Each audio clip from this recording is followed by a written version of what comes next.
इस तेज बर्फीली तूफान में चल रहा ये बच्चा इतना बदकिस्मत था कि एक ऐसे मैजिकल वर्ल्ड में पैदा होने के बावजूद जहाँ हर किसी के पास किसी न किसी तरह का मैजिक है, उसके पास कोई भी तरह का मैजिक नहीं होता। उसके खुद के परिवार वाले भी उसे एक्सेप्ट करने को तैयार नहीं। अपने ही लोगों के ऐसे टॉर्चर से तंग आके इकी एक दिन घर छोड़ के भाग जाता है, लेकिन बीच रास्ते में आए एक तेज बर्फीले तूफान की वजह से उसकी हालत इतनी खराब हो गई थी कि वो बस अपनी मौत से कुछ ही सेकंड्स दूर था। पर उस वक्त इकी की मुलाकात एक ऐसे लेजेंडरी सामुराई से होती है जिसने उसकी जिंदगी को हमेशा हमेशा के लिए बदल दिया। उस दिन के बाद से उसने अपनी वो ताकतें जगाई जिसके टैलेंट के दम पे वो जापान की सबसे बड़ी मैजिक एकेडमी के अंदर एडमिशन ले लेता है, ताकि वर्ल्ड के सबसे बड़े कॉम्पिटिशन 7 स्टार स्वॉर्ड फाइटिंग में हिस्सा लेकर एक मैजिक नाइट बन सके। और जब वो कुछ देर तक प्रैक्टिस करने के बाद वापस एकेडमी में लौटता है तो वहाँ पहले से एक लड़की मौजूद थी जो रूम का डोर लॉक करना भूल गई थी। इस लड़की का नाम है स्टेला वेमिलियन, जिसने हाल ही में जापान के मैजिक एकेडमी में एडमिशन लिया है। इकी उसे कहता है कि देखो प्लीज शोर मत करना, और वो अपने कपड़े उतारते हुए कहता है कि लो अब हो गया हिसाब बराबर, जो देख स्टेला बहुत जोर से चिल्ला देती है। अगले ही सीन में दोनों डायरेक्टर के ऑफिस में होते हैं, जहां वो इकी को अपने एकेडमी के रूल्स और डिसिप्लिन समझाते हुए बताती है कि तुम तो जानते ही होगे, इतने सालों से हागुन एकेडमी स्वॉर्ड आर्ट फेस्टिवल में इतना अच्छा परफॉर्म करती आ रही है। हर साल इस एकेडमी से कोई ना कोई बच्चा मैजिक नाइट बन के निकलता है। हम लोग यहाँ नाम कमाने में लगे हैं और एक तुम हो जिसने अपने एकेडमी के पहले दिन ही अपना नाम डुबा दिया। माफ करना, लेकिन ये बस एक छोटा सा हादसा था, मैं तो एक अच्छा इंसान बनने की कोशिश कर रहा था। तब डायरेक्टर के कहने पर इकी स्टेला से माफी मांगता है तो वो कहती है कि ठीक है मैं तुम्हें माफ कर दूंगी, बस अपने स्वॉर्ड से गला काट लो अपना। इकी कहता है कि अबे जाना, क्या बकवास है, बस तुझे बिना कपड़ों में देखने के लिए अपनी जान दे दूं, इससे अच्छी लड़कियां तो ऑनलाइन मिल जाती हैं। जो सुन स्टेला गुस्से में आग बबूला हो गई होती है और अपनी फायर पावर से रिलीज करते हुए कहते हैं कि आज तो तू गया, तेरी हिम्मत कैसे हुई एक प्रिंसेस की बेइज्जती करने की। खुद की जान बचाने के लिए डायरेक्टर जल्दी से वहां से कल्टी मार लेती है। अब इससे पहले कि स्टेला उसे जलाकर राख कर दे, ये अपनी गलती मानते हुए कहता है कि प्लीज मुझे माफ कर दो, मैंने जानबूझकर तुम्हें नहीं देखा, तुम काफी खूबसूरत हो इसलिए मेरी नजर तुमसे हटी ही नहीं, प्लीज माफ करना। जो सुन के स्टेला शर्मा गई और शांत हो जाती है। मामला शांत होने पर डायरेक्टर उन्हें अंदर आके बताती है कि अब से तुम दोनों रूममेट्स हो, मैंने स्ट्रॉन्गेस्ट यानी स्टेला और सबसे वीकेस्ट इकी तुम, मैंने तुम दोनों को साथ में रखा ताकि बैलेंस बना रहे। स्टेला कहती है क्या बकवास है, मैं इस चपड़गंजू के साथ नहीं रह सकती, मुझे कहीं और शिफ्ट करो। वो चाहती तो नहीं थी पर डायरेक्टर के कहने पे उसे मानना ही पड़ता है। स्टेला कहती है कि ठीक है, अगर तुम्हें मेरे साथ रहना है तो ये 3 शर्तें माननी पड़ेगी। पहली कि मुझसे बात करने की कोशिश मत करना, दूसरी हमेशा अपनी आंखें बंद रखना, और तीसरी कमरे में कभी सांस मत लेना। अबे पागल, मुझे मारना चाहती है क्या, सांस तो लेने दे। नहीं, मुझे पता है तुम मेरी खुशबू लेना चाहते हो, इसलिए आपसे सांस लेना बंद। दोनों इस बात को लेकर लड़ी रहे होते हैं कि डायरेक्टर उन्हें कहती है अगर तुम्हें इतनी दिक्कत है एक दूसरे से तो एक छोटी सी बैटल करके डिसाइड कर लो। स्टेला कहते हैं कि हाँ ठीक है, मुझे कोई दिक्कत नहीं है, और इकी भी तैयार हो जाता है। लेकिन इस बैटल के लिए भी उसकी एक शर्त थी, जो भी ये लड़ाई हारेगा वो सामने वाले का जिंदगी भर गुलाम बन के रहेगा, हमेशा हमेशा के लिए। और अपने इकी के पास शर्त मारने के अलावा कोई रास्ता भी नहीं था। तो अब डायरेक्टर के साथ वो दोनों बैटल एरिना में पहुंच जाते हैं। लड़ाई शुरू होने से पहले ही स्टेला इकी को नीचा दिखाने की कोशिश तो करती है, पर उसने अपनी जिंदगी में इतना कुछ झेला है कि उसे इन सबसे फर्क ही नहीं पड़ता। बैटल स्टार्ट होते ही इकी अपने स्वॉर्ड इंतात्सु को समन करता है और स्टेला भी अपने वेपन फ्लेमिंग लिवाथन को समन करते ही पहले अटैक करती है, जिसे इक्की ने किस तरह डॉज कर लिया होता है। वो फिलहाल अपने डिफेंसिव मोड में था और स्टेला के हर अटैक से बचते हुए बस उसे ब्लॉक करता है। शायद तुम जानते नहीं पर मेरी स्वॉर्ड का टेम्परेचर 3600 डिग्री सेल्सियस है, इसके टच में भी अगर आ गए तो जल के राख हो जाओगे। तो इक्की कहता है कि हाँ मैं देख पा रहा हूँ कि तुमने खुद को यहाँ तक लाने के लिए कितनी मेहनत की है, और इक्की स्टेला के ही टेक्निक का यूज करते हुए उस पर ही पलटवार कर देता है। असल में बात यह है कि उसके पास मैजिक न होने की वजह से आज तक किसी ने उसे कुछ नहीं सिखाया, तो उसने जो भी सीखा बस खुद के दम पे सीखा, एक तरह से कहा जाए तो कॉपी स्किल्स। और इसके अगले ही पल इक्की का एक अटैक स्टेला को लग ही जाता है, जिसे उसने डिफेंड कर लिया था। उसे समझ आ जाता है कि इस तरह तो वो इक्की से जीत नहीं सकती। तो स्टेला अपनी फुल पोटेंशियल का यूज करते हुए अपनी सारी मैजिकल पावर्स को एक जगह पर इकट्ठा करके इक्की पर एक तेज वार करती है। लेकिन इससे पहले कि वो अटैक उसे लगता, अचानक ही इक्की की स्पीड बहुत तेज हो जाती है, जो देख सबको हैरान होते हैं। और स्टेला के हर अटैक को डॉज करते हुए फाइनली इक्की अपना सबसे पावरफुल अटैक उस पर लैंड कर देता है और स्टेला हार जाती है। साथ ही साथ इक्की भी वहीं बेहोश होकर गिर गया होता है। अब कुछ देर बाद डायरेक्टर स्टेला से मिलने हॉस्पिटल में आती है और उसे इक्की के बारे में बताती है कि उसने अपनी पूरी ताकत एक बार में ही इस्तेमाल कर ली, इसलिए फिलहाल वो भी आराम कर रहा है। इक्की सिर्फ दिन में एक बार ही अपने फुल पोटेंशियल का यूज कर सकता है। स्टेला पूछती कि मुझे बताओ कि ये चल कर है, इक्की के पास ऐसी ताकतें हैं फिर भी उसे एफ रैंक क्यों दिया गया। तो डायरेक्टर बताती है कि हमें किसी का भी रैंक उनकी ओवरऑल एबिलिटीज के हिसाब से रखना होता है, न कि सिर्फ फाइटिंग एबिलिटी को देखकर। और असल में बात तो यह है कि अकेडमी वालों के पास ऐसी कोई मशीन ही नहीं है जो बिना मैजिक वाले इंसान का पावर लेवल बता सके, इसलिए अकेडमी की इज्जत बनाए रखने के लिए उसे एफ रैंक दे दिया गया है। ये सारी बातें जानने के बाद स्टेला अब अपने रूम में आती है ताकि इक्की से माफी मांग सके, पर फिलहाल वो सो रहा था। स्टेला को अपने भाई के सिक्स पैक सब इतने अच्छे लगते हैं कि वो उसे टच करने की कोशिश करती है, पर जैसे ही वो पीछे घुमा उसका हाथ इक्की के नीचे आ जाता है। पर फिलहाल उसका फोकस सिर्फ उसके सिक्स पैक एब्स पर होता है। वो उसे टच करने से खुद को रोक ही नहीं पाती, लेकिन इतने में तभी इक्की की आंख खुल गई। स्टेला के उससे माफी मांगने के बाद इक्की उसे याद दिलाता है कि तुम भूल तो नहीं गई, तुमने कहा था हारने वाला जीतने वाले का जिंदगी भर गुलाम बनेगा, और अगर तुम एक राजकुमारी होकर अपनी बात से मुकर गई तो ये रॉयल फैमिली के ऊपर कितनी शर्मनाक बात होगी। तो स्टेला कहती कि चलो ठीक है, तुम जो कहोगी अब से मैं सब करूंगी, चाहे जो भी हो। तो इकी कहता है कि ठीक है, अब तुम मुझे इस कमरे में सांस लेने की इजाजत दोगी। अच्छी खासी अपॉर्चुनिटी मिस कर दी इस बेवकूफ ने। जिसके बाद अगले दिन इकी और स्टेला सुबह सुबह एक साथ ट्रेनिंग कर रहे होते हैं। इकी कहता है कि देखो मैं रोज 20 किलोमीटर रनिंग करता हूँ, तो जरूरी नहीं कि तुम भी वही करो। यहाँ इनके बीच की कुछ बातों से पता लगता है कि आज 4 साल बाद इकी अपनी बहन से मिलने वाला है, जो अब से इसी अकेडमी में रहेगी। जिसके बाद अब दोनों क्लास में आकर बैठे होते हैं, जहाँ उनकी टीचर यूवी उन्हें आने वाले कॉम्पिटिशन के रूल्स बताती है, जिसमें इस अकेडमी के हर 10 स्टूडेंट को आपस में फाइट करनी होगी टॉप में पहुंचने के लिए, और वहाँ से बस टॉप 6 को ही चुन के कॉम्पिटिशन में भेजा जाएगा, जो आगे चल के मैजिक नाइट बन सकते हैं। कुछ देर बाद अब जब क्लास खत्म होती है तो इकी और स्टेला कॉरिडोर में घूम ही रहे होते हैं कि एक लड़की अचानक से आके इकी का हाथ पकड़ लेती है। वो स्टेला के साथ हुई उसकी लड़ाई की तारीफ करते हुए अपने इंटरव्यू के लिए उसे मनाने की कोशिश करती है। वो लड़की बेचारे से कुछ ज्यादा चिपक रही थी, जो स्टेला से झेला नहीं जाता और वहां से जाने लगती है। इकी अब जैसे ही उसे रोकने के लिए आगे बढ़ता है, शिजुको नाम की एक लड़की पीछे से उसे आवाज देते हुए कहती है कि आखिर मैंने तुम्हें ढूंढ ही लिया। शिजुको ही असल में इकी की छोटी बहन है, जो इस अकेडमी में आई है, और उससे बातें करते हुए अचानक इकी को किस कर लेती है, जो देख हर कोई हैरान होता है। शिजुको अपनी सफाई देते हुए कहती है कि देखो मैं 4 साल तक अपने भाई से दूर रही, तो इतना तो कर ही सकती हूँ। पता नहीं भाई कैसे सोच है इसकी। अब इससे पहले किसी कुछ और वाहियात हरकतें शुरू हो जाए, स्टेला उसे उठाकर जल्दी से इक्की से दूर करती है। स्टेला कहते हैं कि आखिर तुम आई कहाँ से हो? दुनिया के किसी भी कोने में ऐसी वाहियात चीजें नहीं होती। जो सुन गुस्से में आंख बबूला हुए शिजुको पूछती कि आखिर तुम हो कौन और तुम्हारा रिश्ता क्या है मेरे भाई के साथ। तब आसपास इतने सारे लोग होने के बावजूद स्टेला सब कुछ लाकर बता देती कि हाँ मैं इक्की की सर्वेंट हूँ और वो मेरा मास्टर है हमेशा हमेशा के लिए। जैसे गुस्से के आग में भड़की शिजुको अपनी स्वॉर्ड निकालते हुए कहती कि अगर ऐसा है तो आओ मैं तुम्हें अपने भाई से आजाद करवाती हूँ। उसे देख स्टेला ने भी अपनी स्वॉर्ड निकाल ली होती है, तो इक्की उन्हें रोकने की कोशिश करता है कि प्लीज कम से कम यहाँ पे मत लड़ो, लेकिन वो लोग किसी के सुनने वाले कहाँ थे और दोनों पागलों की तरह लड़ने लग जाते हैं।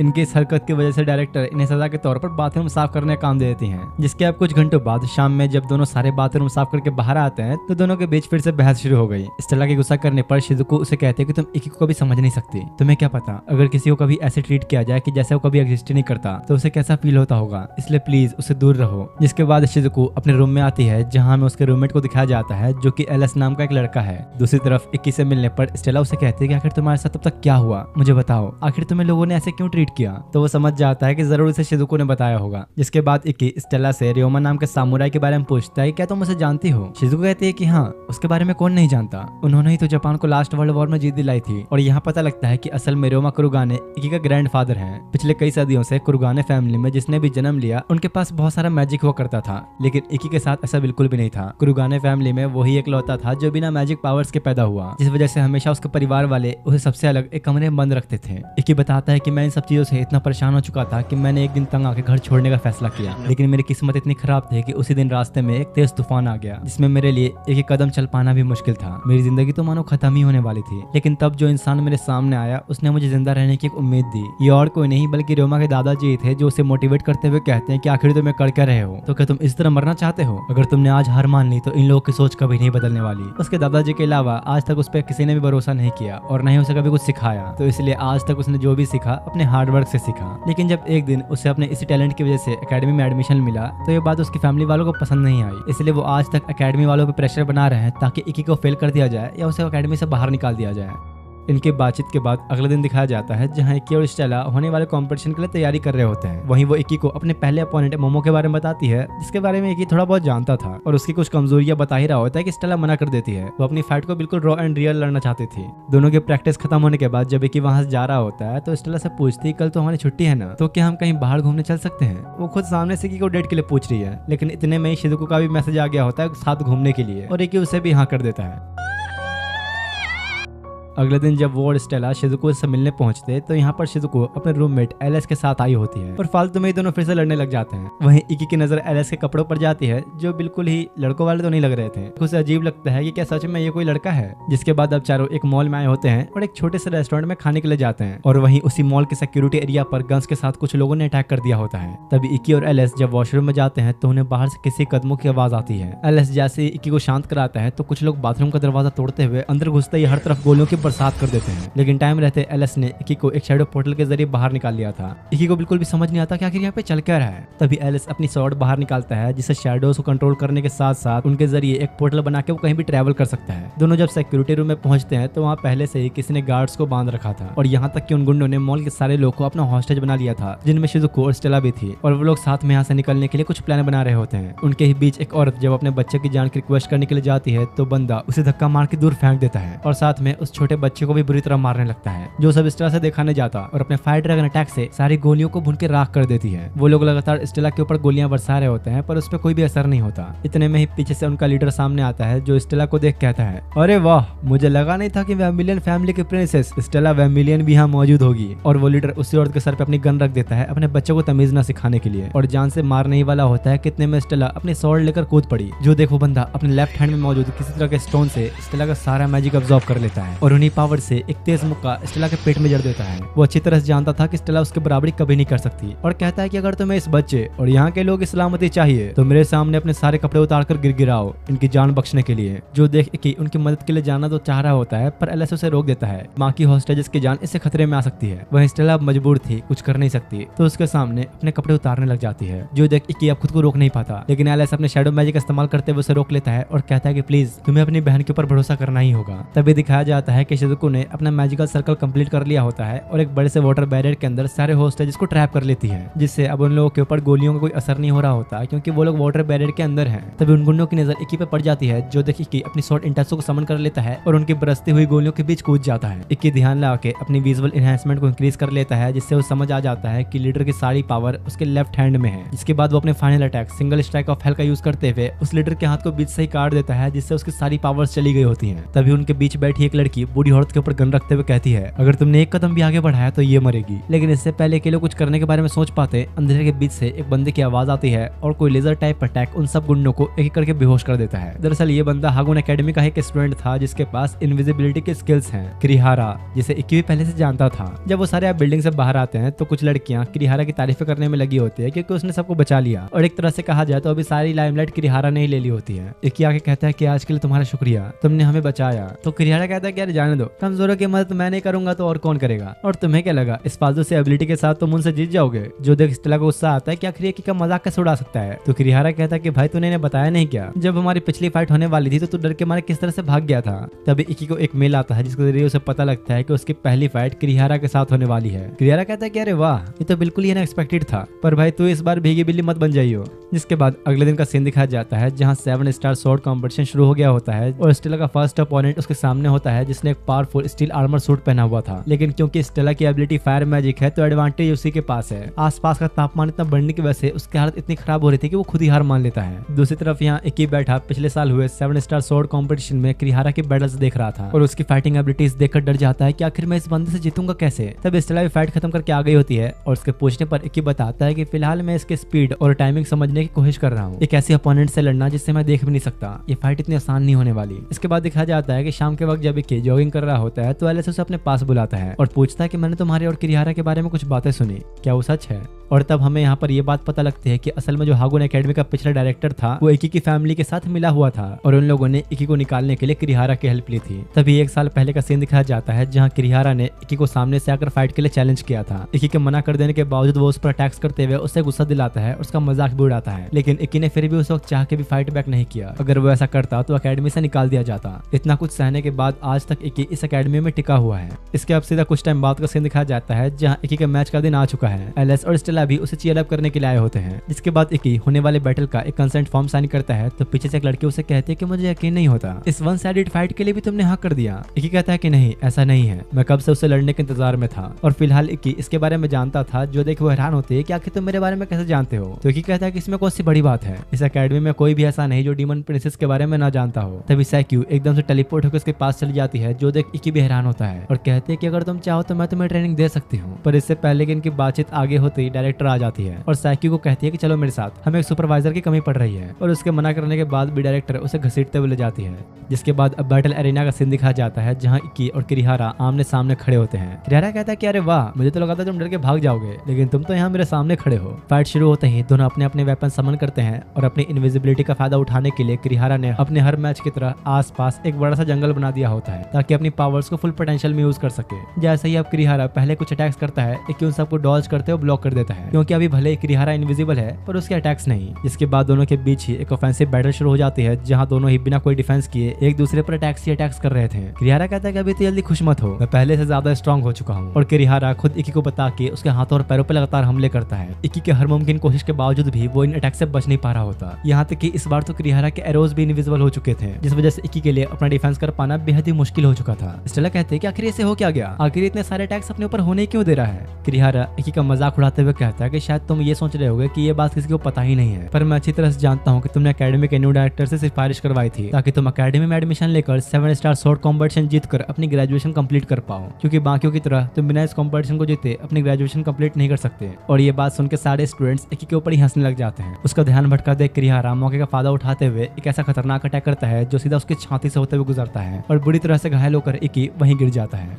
किरिहारा अपनी जीत का जश्न मनाते हुए सबके सामने इकी को एक लूजर का टैग दे देता है। स्टेला से ये सब सहन नहीं होता और सारे लोगों का मुंह बंद करवा के इकी को फिर से लड़ने के लिए कहती है, तुम्हें लड़ना ही होगा, अगर तुम आज यहाँ इनके सामने हार गए तो कभी खुद को साबित नहीं कर पाओगे। जो सुन वो हिम्मत जुटाते हुए खड़ा होकर खुद को एक पंच मारता है और खुद से कहता है कि मुझे पहले ही कर लेना चाहिए था। इकी खुद को शांत करके अब किरिहारा के अटैकिंग पैटर्न और टाइमिंग पे ध्यान देता है और काफी फोकस करने के बाद वो किरिहारा का अगला अटैक अपने हाथ से ही रोक देता है। जो देख वो भी डर जाता है कि आखिर इसने कैसे किया। इकी कहता है कि अब कोई फायदा नहीं, तुम्हारी इनविजिबिलिटी अब किसी काम की नहीं। उसके अटैक्स की टाइमिंग को देखकर इकी उसकी लोकेशन का पता लगा पा रहा होता है और अपनी इस नई एबिलिटी को उसने नाम दिया है परफेक्ट विजन। जो देख किरिहारा इतना हैरान होता है कि डर के मार जल्दी से वहां से भागने लगा और उसे खुद से दूर रखने के लिए अपने एरो से लगातार अटैक करने लगता है, पर इसके बावजूद कोई भी फायदा नहीं होता। इकी उसके सारे हमलों को ब्लॉक कर रहा था। उसकी स्पीड इतनी ज्यादा हो चुकी थी कि किरिहारा चाहे जितनी भी कोशिश कर ले भाग नहीं पाता। खुद को हारता हुआ देख किरिहारा डर के मारे जब अपने सबसे पावरफुल अटैक का यूज करता है तो इकी उसे बीच से चीरते हुए सीधा उसके पास पहुंच जाता है। किरिहारा की इतनी बुरी तरह फट जाती है कि चीखते हुए इकी के सामने हार मान लेता है, लेकिन इसके बावजूद अपना पूरा बदला लेते हुए इकी सिंगल स्ट्राइक ऑफ हेल का यूज करता है, जिससे वहां पर एक बहुत ही बड़ा ब्लास्ट होता है और धूल हटने के बाद इकी की तलवार किरिहारा के नाक पर होती है और मौत को इतने करीब से देख के बेचारे की इतनी फट जाती है कि वहीं बेहोश हो जाता है। इकी जीत तो गया था, पर पिछली बार की तरह ही अपनी सारी ताकत एक बार में इस्तेमाल करने की वजह से वो भी बेहोश होकर गिर जाता है।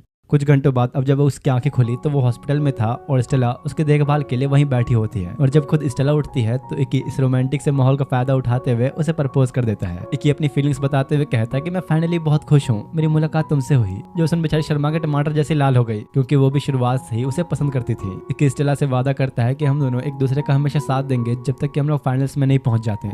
उनकी इस खूबसूरत रात के बाद देखते ही देखते अब 2 हफ्ते बीत जाते हैं, जहां इस बीच इक्की ने अपने 5 के 5 मैच जीत लिए होते हैं और फिलहाल एकेडमी के सारे स्टूडेंट्स ने भी उसका टैलेंट देखते हुए मजाक उड़ाना बंद कर दिया था। लेकिन इन सब की वजह से स्टेला बहुत गुस्से में होती है, क्योंकि इन सब की वजह से वो एक बार भी इक्की के साथ समय नहीं बिता पाई। इसके बाद क्लासरूम में दिखाया जाता है जहां कगामे और कुछ लड़कियां इकी को उन्हें तलवारबाजी की ट्रेनिंग देने के लिए कहती हैं। जो सुन इकी स्टेला की तरफ देखता है जो गुस्से में मुंह फुलाए बैठी थी, पर फिर भी वो उन्हें ट्रेनिंग देने के लिए हाँ कर देता है। क्लास के बाकी लड़कों की जल रही होती है कि साले क्लास की सारी लड़कियां सिर्फ इसके पीछे क्यों जाती हैं। अगले सुबह इकी उन सबको ट्रेनिंग दे रहा होता है और स्वॉर्ड फाइटिंग के रूल्स और प्रिंसिपल समझा रहा होता है कि उन्हें कौन कौन सी गलतियां नहीं करनी। लेकिन क्योंकि अभी लड़कियां उसे इतनी ज्यादा अट्रैक्ट हो रही थी, एकेडमी के लड़कों की उसे जल रही होती है। वो लड़के फालतू में किसी से पंगा लेने के लिए उन्हें वापस निकाल लेते हैं। वो लोग एक साथ मिलकर इकी पर हमला करने की कोशिश करते हैं, पर फिलहाल उसके लेवल के सामने ये लोग कुछ भी नहीं। उनका लीडर जैसे उस पर गोली चलाने वाला होता है कि बस एक छोटे से पत्थर से उसे रोक देता है। जो देख बेचारे की फट गई होती है कि इसके सामने वो लोग 1 मिनट भी नहीं टिक पाए और जल्दी से हार मान लेता है। कुछ देर बाद अब वो सारे लड़के इक्की से माफी मांग रहे होते हैं और उसकी फाइटिंग स्किल से इंप्रेस होकर कहते हैं कि प्लीज क्या तुम हमें ट्रेन कर सकते हो। और सिर्फ यही लोग नहीं, एकेडमी के बाकी बच्चे भी इक्की से ही ट्रेनिंग लेना चाहते थे। तो अब एक जिम्मेदार टीचर के तौर पर वो सबको सिखाने का फैसला करता है। साथ ही साथ शिज़ुको भी उसे सीखने वहां आ गई होती है। जो देख स्टेला कहते हैं कि मुझे भी सीखना है, मुझे भी अपनी स्किल सिखाओ, पर इक्की मना करते हुए कहता है कि नहीं, तुम्हें मेरी फाइटिंग स्टाइल सीख के कोई फायदा नहीं होगा। जो सुन बेचारी स्टेला रोते रोते चली जाती है। तो एलिस उसके पास आके कहता है कि मैंने सुना है कि तुम्हें इक्की के साथ वक्त बिताने का मौका नहीं मिल रहा, तो ये लो मेरी तरफ से, ये गेम तुम्हें काफी खुश कर देगा। वैसे भी रियल लाइफ में तो तुम कुछ कर नहीं पा रही, और यार ये कोई ऐसा वैसा गेम नहीं होता, एडल्ट गेम होता है, तो खुद ही समझ जाओ किस तरह की चीजें होंगी इस गेम में। और स्टेला इसे खेलते हुए काफी एंजॉय भी कर रही होती है। और जैसे ही अब इक्की रूम में आता है, जल्दी से स्टेला गेम को छुपा लेती है। वो बताता है कि कल हम सब लोग ट्रेनिंग के लिए पूल में जा रहे हैं और मैं चाहता हूँ वहाँ तुम भी आओ। लेकिन स्टेला गुस्से में मना कर देती है, क्योंकि सुबह में इक्की ने उसे ट्रेनिंग देने से इनकार कर दिया था। लेकिन अगली सुबह जब वो लोग पूल में जाने के लिए निकलते हैं तो स्टेला भी अभी इक्की के साथ होती है, क्योंकि पिछली रात इक्की ने उसे अच्छे से 2 घंटा बिठा के समझाया था कि क्यों उसका फाइटिंग स्टाइल स्टेला के लिए अच्छा नहीं है, और तब जाकर बेचारी साथ चलने के लिए मानी थी। थोड़ी देर सफर करने के बाद वो लोग पूल पहुंच जाते हैं, जहां आसपास का नजारा किसी हेवन से कम नहीं होता। हर तरफ बस लड़कियां ही लड़कियां, वो भी स्विम सूट में। जो देख बेचारे लड़के सोच रहे होते हैं कि काश हम हमेशा के लिए यहीं रह पाते हैं। और वहीं दूर खड़ी एक लड़की पता नहीं क्यों पर इक्की पर नजर रखी होती है। जिसके बाद अब सबकी ट्रेनिंग क्लास शुरू होती है, जहाँ जहाँ इकी उन सबको पानी के अंदर शांत रहना सिखा रहा होता है और दूर से स्टेला भी उन्हें देख के वही सब कर रही होती है। भले ही इक्की उसे सिखाना नहीं चाहता पर स्टेला उसकी जैसी ताकत हासिल करना ही चाहती थी और इक्की की सारी ट्रेनिंग को दूर से ही रहकर कंप्लीट कर रही होती है। शाम में अब सबकी ट्रेनिंग खत्म होने पर वो लोग जाने के लिए बस में बैठ जाते हैं, जहाँ अचानक ही इक्की और स्टेला को अपने नेक्स्ट मैच का मेल आता है और उन दोनों की अगली फाइट होने वाली है स्टूडेंट काउंसिल के मेंबर्स से। इक्की की अपोनेंट होती है स्टूडेंट काउंसिल की एक मेंबर तोमारी और स्टेला का अपोनेंट है इकासुची। और यहीं पर स्टूडेंट काउंसिल के कुछ और मेंबर्स को भी दिखाया जाता है जो इक्की के बारे में ही बात कर रहे होते हैं और तुम लोगों को देख के ही समझ में आ रहा होगा कि इनके इरादे कुछ ठीक नहीं। जिसके बाद अब सीन अगले दिन पर आता है जहाँ तोमारी और इक्की के बीच फाइट चल रही होती है। उसकी स्पीड इतनी ज्यादा तेज होती है कि इक्की की स्पीड की बराबरी करते हुए उस पर एक जोरदार हमला करने जाती है। और दूसरी तरफ स्टेला का भी मैच काउंसिल मेंबर इकासुची के साथ स्टार्ट हो गया होता है, जहाँ वो बंदा अपनी एक बड़ी सी स्वॉर्ड को घुमाकर स्टेला पर एक खतरनाक वार करता है, लेकिन स्टेला का बस एक ही पलट वार उसके स्वॉर्ड के टुकड़े टुकड़े कर देता है। दूसरी तरफ यहाँ देखने में तो लग रहा था कि तोमारी ने इक्की की स्पीड की बराबरी कर ली, लेकिन वो बड़ी आसानी से उसे डॉज करके पकड़ लेता है। इसी के साथ इक्की और स्टेला दोनों ने ही उन काउंसिल मेंबर्स को हरा दिया था और इस टाइम भी वही लड़की अपने इक्की के ऊपर नजर बनाए रखी हुई थी। मैच खत्म होने के बाद जब वो लोग वापस जा रहे होते हैं तो एलेक्स कहता है कि वैसे जो लड़की हमारे पीछे आ रही है उसका क्या करें। तो इक्की कहता है कि लगता है तुमने भी उसे नोटिस कर लिया। और जैसे ही सब लोग उस लड़की की तरफ देखने लगते हैं तो बेचारी शर्मा गई और पीछे पूल में गिरकर बेहोश हो जाती है। थोड़ी देर बाद जब वो लोग उसे हॉस्पिटल में ले जाते हैं तो वहाँ उस लड़की की आंख खुलती है और अपना नाम अयासे अयात्सुजी बताती है। इक्की को ऐसा लगता है कि शायद वो ऐसे किसी सरने वाले को जानता है और तब पूछने पर उसे पता लगता है कि असल में अयासे काइडो अयात्सुजी की एक बेटी है जो एक वर्ल्ड फेमस स्वॉर्ड मास्टर है और अपने इक्की ने भी स्वॉर्ड चलाना उनकी वीडियोस देखकर सीखा है, लेकिन फिलहाल एक एक्सीडेंट की वजह से वो हॉस्पिटल में एडमिट है। अयासे कहते हैं कि मुझे तो यकीन ही नहीं होता कि तुम मेरे फादर को जानते हो, प्लीज क्या तुम मुझे ट्रेन कर सकते हो, मुझे सच में सीखना है, प्लीज मेरी हेल्प करो।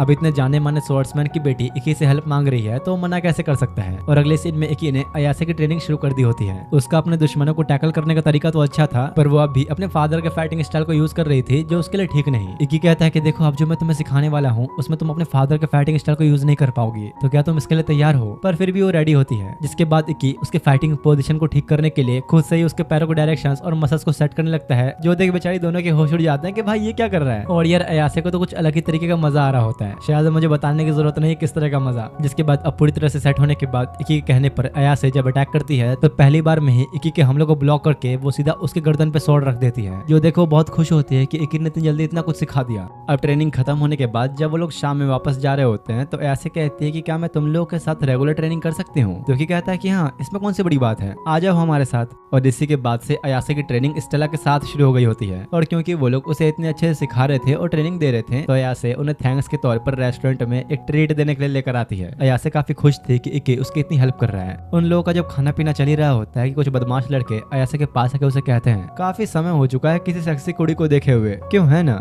इक्की उन्हें अयासे से दूर रहने के लिए वार्निंग देता है तो उनमें से एक बंदा कांच की बोतल को लेकर इक्की के सर पे ही फोड़ देता है, पर इसके बावजूद इक्की उसे कुछ नहीं कहता। उसे उकसाने के लिए उनका लीडर यहाँ तक कि इक्की के मुंह के ऊपर थूक भी देता है पर वो फिर भी कुछ नहीं कहता, जो देखो लोग शांति से चले जाते हैं। स्टेला कहती है कि उन्होंने तुम्हारी बेइज्जती की, तुमने कुछ क्यों नहीं किया। देखो अगर अभी मैं उनसे लड़ता तो मुझे अकेडमी से निकाल देते, वैसे भी वो काफी स्ट्रॉन्ग थे, हम तीनों के लिए भी उनसे लड़ना आसान नहीं होता। तभी उनके सामने काउंसिल मेंबर्स के 2 लोग आते हैं जिनमें से वो छोटा लड़का इक्की से कहता है कि अच्छा वो तुमने उनसे लड़ाई नहीं की, कुराडो वैसे भी तुमसे बहुत ज्यादा स्ट्रॉन्ग है, उस जैसे स्वॉर्ड ईटर से पंगा लेना तुम्हें काफी भारी पड़ जाता। यहाँ पता लगता है कि इक्की इन दोनों ही काउंसिल मेंबर्स को पहले से जानता था। ये दोनों यहाँ इक्की को वार्निंग देने आए थे कि अगली बार से उस लड़के के साथ कभी मत भिड़ना। अब रात होने पर जब तीनों वापस अकेडमी जा रहे होते हैं तो उन्हें एक मेल आता है और इक्की का अगला मैच अयासे के साथ होने वाला था। और इस बात को जानने के बाद अगले दिन से ही अयासे ने उन लोगों के साथ ट्रेनिंग करना बंद कर दिया। इक्की और बाकी सभी से उसने मिलना ही बंद कर दिया था। एलेक्स को उस पर शक हो रहा था तो इक्की से कहता है कि तुम्हें उस लड़की से अब बच के रहना चाहिए, उसे पता है कि वो तुमसे कभी जीत नहीं सकती, तो जरूर कोई चाल चलने की कोशिश करेगी। इक्की तब उसे अयासे का एक मैसेज दिखाते हुए कहता है कि शायद तुमने पहले ही गेस कर लिया। और मैसेज में अयासे ने इक्की को रात 3 बजे स्कूल की छत पे मिलने के लिए बुलाया था, पर फिर भी इक्की उसे मिलने जाने को तैयार होता है क्योंकि उसे अयासे पर यकीन है। जिसके बाद अब जब रात होने पर इक्की जब उसे मिलने पहुंचा तो वो उसे पूछती कि आखिर तुम क्या करोगे जब तुम्हारा सामना किसी बहुत ही ताकतवर अपोनेंट से हुआ। तो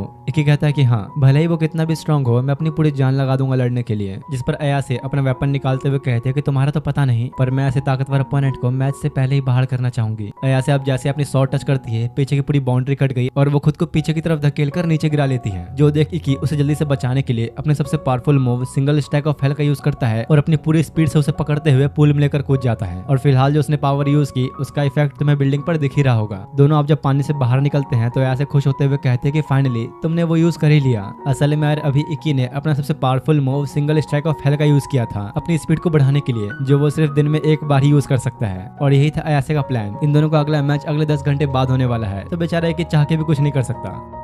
और जैसे ही वापस अपने रूम में आता है बेहोश होकर गिर जाता है। जिसके बाद अब सुबह इक्की की आंखें हॉस्पिटल में खुलती है, जहां उसका मैच स्टार्ट होने में अब बस कुछ ही देर बचे हैं। डायरेक्टर आके पूछते हैं कि यार हमने तेरा ऐसा क्या बिगाड़ दिया जो तूने ये हाल कर दिया बिल्डिंग का। जिसके बाद अब जब वो लोग डायरेक्टर के ऑफिस में होते हैं तो इक्की सारी बातें बता देता है कि कैसे उस बिल्डिंग की हालत हुई, और पूछता है कि क्या आप उसके बारे में कुछ ऐसा जानती हो जो हम नहीं जानते। तब डायरेक्टर बताती है कि असल में 2 साल पहले अयासे के फादर काइडो एसोजी एक मैच हारने के बाद हॉस्पिटल में एडमिट हो गए थे, और जिस बंदे से उनकी फाइट हुई थी उसका नाम था कुराडो कुराशिकी, जिसे लोग सो ऑडिटर भी कहते हैं। और यार ये कुराडो वही बंदा है जिसने कुछ दिनों पहले रेस्टोरेंट में इक्की से लड़ने की कोशिश की थी। उसके साथ हुई फाइट के बाद आज तक अयासे के फादर होश में नहीं आए, और उन दोनों के बीच हुई शर्त की वजह से काइडो का डोजो भी कुराडो के नाम हो गया। वहीं इधर अयासे हॉस्पिटल में अपने फादर के सामने बैठी थी, जो उस वक्त को याद कर रही होती है जब सो ऑडिटर ने उसे धक्के मार के बाहर निकाल दिया था। तब से ही बस वो अपने बदले के इंतजार में है। दूसरी तरफ इक्की बैटल एरिना के बाहर बैठा होता है, तो वो लोग उससे पूछते कि आखिर तुम अब क्या करने वाले हो, तो इक्की कहता है कि हाँ मेरा फैसला भी वही है। जिसके बाद अब मैच का टाइम हो जाता है, जहाँ बैटल एरिना में इक्की और अयासे एक दूसरे के आमने सामने होते हैं। दोनों ही अपना अपना वेपन निकाल कर रेडी थे, और इक्की बिना टाइम गवाए उस पर अटैक करने के लिए जाता है। पर इससे पहले कि उसका अटैक लैंड हो पाता, अचानक ही उसकी बॉडी पर कहीं से 5 कट्स लग जाते हैं। उसने जैसे ही अब संभलने की कोशिश की, पीछे से एक और बड़ा सा कट लग जाता है, जिससे इक्की नीचे गिर गया। और तब उसे समझ में आता है कि असल में अयासे ने फाइट से पहले ही हर जगह अपने ट्रैप्स बिछा दिए थे, और अभी अपनी स्वॉर्ड की मदद से बारी बारी उन्हें एक्टिवेट कर रही है। अयासे को अच्छे से पता है कि वो ट्रैप्स कहाँ लगे हैं, और वो बार बार इक्की को वहीं ले जा रही है। अयासे सोचते हैं कि चलो अच्छा है, अभी तक किसी कमेंटेटर को मेरे ट्रैप के बारे में पता नहीं चला, नहीं तो मैं डिस्क्वालीफाई हो सकती हूँ। इधर देखते ही देखते इक्की उसके और ट्रैप्स में फंस रहा होता है, जिससे उसके हाथों और पैरों पर एक बड़ा सा कट लग जाता है। अगर ऐसा ही चलता रहा तो किसी नाजुक हिस्से पर अटैक लगने की वजह से उसकी मौत भी हो सकती है। वो फिलहाल इतना जख्मी हो चुका था कि अपना डिफेंस करने के अलावा और कुछ भी नहीं कर पाता। अच्छा मौका देखते ही इक्की अब जैसे उस पर अटैक करने के लिए जाता है तो ब्लॉक कर लेती है और कहती है कि प्लीज इसके लिए मुझे माफ कर देना। जिसके बाद अयासे इक्की के ऊपर अपना सबसे पावरफुल अटैक कर देती है, और इसे लगता है कि शायद ये मैच अब खत्म हुआ। लेकिन धूल हटने के बाद पता लगता है कि असल में इक्की ने अपने स्वॉर्ड के किनारों से उसके अटैक को ब्लॉक कर दिया था, और कहता है कि जैसा मैंने सोचा था तुमने बिल्कुल वही किया।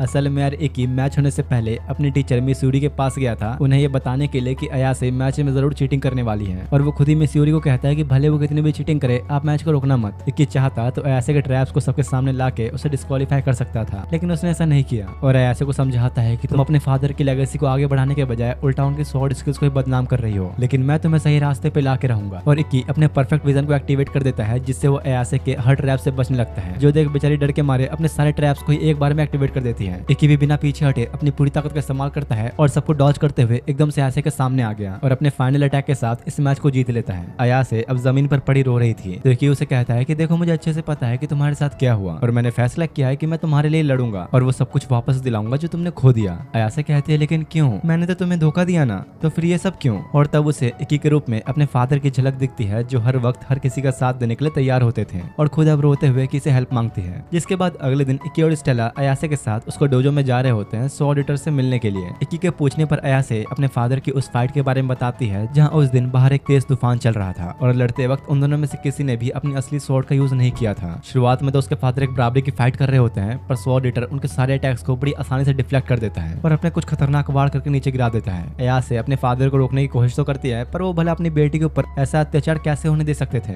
और दोबारा उसे लड़ने चले जाते हैं। सो ऑडिटर मजाक उड़ाता है कि मैंने तुम्हारे बारे में तो बहुत सुना था, और तुम जैसे सामुराई के पास बस इतनी सी ताकत है। जो सुन अगले ही पल अयासे के फादर अपना सबसे ताकतवर हमला करते हैं, जो अगर सही से सो ऑडिटर को लग गया होता तो वो अब तक हार जाता, लेकिन क्योंकि उनकी हालत पहले से ही खराब थी तो हमला बेकार चला जाता है, और मौका देख के सो ऑडिटर अपना फाइनल अटैक करता है, जिससे उसके फादर हार जाते हैं। अयासे के हाथों में पड़े पड़े वो माफी मांगते हैं कि अपने डोजो कभी नहीं बचा सके। सो ऑडिटर जाते हुए कहता है कि हाँ ठीक है, अपना रोना धोना बंद करो, मुझे कल ये जगह खाली चाहिए। जिसके बाद सीना प्रेजेंट में आता है, जहाँ वो लोग डोजो में पहुंच जाते हैं, और इक्की आते ही कुराडो को चैलेंज करते हुए कहता है कि अयासे की जगह पर इस डोजो के लिए मैं तुमसे लड़ूंगा। असल में यार इक्की जब अंदर आ रहा था तो कुराडो के पंटरों ने उसका रास्ता रोका था, और फिलहाल इक्की उन सबकी धुलाई करके अंदर आया होता है, जो देख कुराडो इंप्रेस हो जाता है और कहता है कि शायद काफी टाइम बाद मुझे थोड़ा मजा आएगा, और अपने वेपन ओरिचिमारू को समन करता है, जिसकी पावर है शेप शिफ्टिंग। उसका वेपन किसी भी चीज का शेप ले सकता है। साथ ही इक्की ने भी अपने वेपन इंटेत्सु को समन कर लिया था, जो देख कुराडो सबसे पहले अटैक करने के लिए आगे बढ़ता है, लेकिन इक्की पलटवार करने की जगह शुरुआत में बस उसके सारे हमलों को डॉज करने पर ध्यान दे रहा था और थोड़ी देर बाद ही जैसे एक मौका देख के उसे मारने आगे बढ़ता है, कुराडो उसे डॉज कर लेता है। उसकी ये स्पीड देख के इकी भी हैरान होता है कि आखिर ये बच कैसे गया। जिसके बाद कुराडो इकी से थोड़ी दूरी बनाए रखते हुए उस पर सारे अटैक्स कर रहा होता है, क्योंकि असल में यार इकी की स्पेशलिटी है क्लोज कॉम्बैट अटैक, तो उसके पास जाना मतलब खतरे को दावत देना। फिलहाल कुराडो के काफी ज्यादा कोशिशों के बाद भी इकी उसे करीब आने लगता है, तो कुराडो अब मौका देख के पीछे से हमला करने का ट्राई करता है, लेकिन इकी अपने परफेक्ट विजन की वजह से उसे डॉज कर लेता है और जैसे ही अब उसने खुद अटैक करने की कोशिश की, स्वॉर्ड ईटर उसे भी डॉज कर लेता है। दोनों की फाइट अभी टक्कर पे चल रही थी और कुराडो की स्पीड देख के इकी हैरान था कि आखिर ऐसा कर कैसे पा रहा है। असल में बात यह है कि किसी नॉर्मल इंसान की रिएक्शन स्पीड होती है 0.3 सेकंड्स, इकी और स्टेला की है 0.1 सेकंड्स, लेकिन यहाँ तो कुराडो की रिएक्शन स्पीड 0.05 से भी कम है। कुराडो अब अपनी पूरी स्पीड से इकी के ऊपर अटैक करता ही जा रहा था, जिसे वो जैसे तैसे डॉज कर रहा होता है। इकी उसे संभालने की कोशिश कर ही रहा होता है कि तभी उसका पैर नीचे फंस गया, जिस वजह से इकी कुराडो के एक बहुत ही खतरनाक हमले से बच जाता है। और फिलहाल यार कुराडो की स्पीड और स्ट्रेंथ का कॉम्बिनेशन देख के इकी को डर लगने के बजाय उसे और मजा आने लगता है। अयासे डर जाती है कि कहीं इसके साथ भी वो ना हो जो मेरे फादर के साथ हुआ, और इसे रोकने की सोचती ही है, तो स्टेला कहते हैं कि नहीं रुक जाओ। इकी को सबसे ज्यादा मजा तब आता है जब उसका सामने वाला अपोनेंट पूरी ताकत से लड़ सके। और फिलहाल उसके चेहरे की हंसी बता रही है कि ये फाइट कौन जीतेगा। ये देखने के बाद तो मुझे नहीं लगता कि तुम्हारे फादर कुराडो से हार के दुखी थे। और तब अयासे को समझ में आता है कि जब उसके फादर ने सॉरी कहा था तो वो अयासे को नहीं कुराडो से कह रहे थे, उसे एक अच्छी फाइट न दे पाने की वजह से। तब स्टेला की नजर कुराडो पर पड़ती है और उसे समझ आता है कि भले इसकी स्पीड ज्यादा है पर इसी वजह से थकता भी बहुत जल्दी है। इकी इधर जब अयासे के फादर के बारे में कुराडो से पूछता है तो वो उनका और मजाक उड़ाने लगता है और कहता है कि वो बुड्ढा तो बड़ा ही कमजोर था, लेकिन हाँ तू अलग है। काफी टाइम बाद मुझे इतना मजा आ रहा है। जो सुन इकी बहुत ही गुस्से में आते हुए कहता है कि इस डोजो के ऊपर तेरा कोई अधिकार नहीं, इसे वापस दे। और इकी उसी टेक्निक का यूज करता है जो कि 2 साल पहले अयासे के फादर ने किया था, जो देख कुराडो भी अपने वेपन का साइज डबल कर लेता है और दोनों ही पूरी ताकत से एक दूसरे की तरफ बढ़ के अपना अपना अटैक करते हैं। और कुछ सेकंड्स बाद कुराडो के शरीर पे एक बड़ा सा कट लग जाता है, मतलब कि फाइनली इकी जीत ही गया। अयासे ये देख के हैरान होती है और कहती है कि कैसे इकी ने भी मेरे फादर का अटैक कैसे यूज किया। तो स्टेला कहते हैं कि नहीं इतना हैरान मत हो, यही तो इकी की स्पेशलिटी है, वो किसी के भी अटैक को बस एक बार में ही देख के सीख लेता है। तभी कुराडो लड़खड़ाता हुआ इकी का नाम पूछता है और उसके बारे में जानने के बाद वहां से जाते हुए कहता है कि फिलहाल इस डोजो को तू ही रख, इस लड़ाई को हम 7 स्टार कॉम्पिटिशन में खत्म करेंगे। और उसके जाने के बाद फाइनली ये डोजो अयासुजी फैमिली को वापस मिल जाता है और अयासे बाहर अपने फादर के नाम का बोर्ड भी लगा देती है। इसके कुछ दिनों बाद पता लगता है कि असल में अयासे ने अपने चीटिंग के बारे में खुद ही सबको बता दिया, तो वो अब डिस्क्वालीफाई हो चुकी है। तभी इकी को अयासे का एक मैसेज आता है जिससे पता लगता है कि फाइनली 2 साल बाद अयासे के फादर कोमा से बाहर आ चुके हैं। फिलहाल इकी और स्टेला साथ में बैठे होते हैं और माहौल बनता देख स्टेला उसका हाथ पकड़ने की कोशिश कर रही होती है कि तभी शिजुको और एलिस अपनी टांग अड़ा देते हैं। पता नहीं भाई ये बेचारे लोग कभी कुछ ढंग से कर भी पाएंगे या नहीं। और इसी के साथ पार्ट 1 यही एंड होता है। चिंता ना करो, अभी एनीमे खत्म नहीं हुआ, पार्ट 2 बहुत जल्द आ जाएगा, लेकिन उससे पहले इस वीडियो के ऊपर 500 कमेंट्स करने होंगे।